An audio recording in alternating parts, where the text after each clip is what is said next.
দর্শক বন্ধুরা আসসালামু আলাইকুম। বর্তমান সময়ে আমরা একটি মরিচের জমিতে অবস্থান করছি। এই মরিচের জমিতে মাশাআল্লাহ প্রত্যেকটা গাছেই প্রচুর পরিমাণে ধরছে। আপনাদের একটু দেখানোর চেষ্টা করি, দেখুন কি পরিমাণে ধরছে, একটু দেখুন।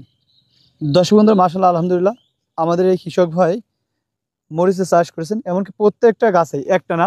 আমরা যদি আর একটু দেখাই আপনাদের, প্রত্যেকটা গাছে দেখেন, এই আরেকটা গাছ আমরা একটু দেখাই আপনাদের, এই দেখেন প্রত্যেকটা গাছে প্রচুর পরিমাণে এই মরিচ ধরছে। তো বাম্পার ফলন বলা চলে যে এই জমিটাতে হয়েছে। তো এই কৃষক ভাইয়ের A to Z আমরা প্রত্যেকটা এরিয়া ঘুরলাম, মোটামুটি প্রত্যেকটা গাছেই সুস্থ সবল রয়েছে এবং ফুলে এবং ফলে ভরপুর। তো এর রহস্য আসলে কি, কিভাবে এই মরিচের বাম্পার ফলনটা ফলালো আমাদের কৃষক ভাই?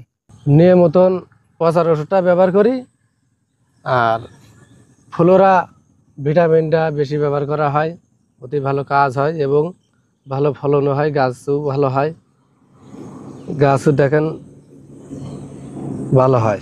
তো আপনারাও চাইলে এই নিয়মে, এই পদ্ধতি অবলম্বন করে মরিচের চাষ করতে পারেন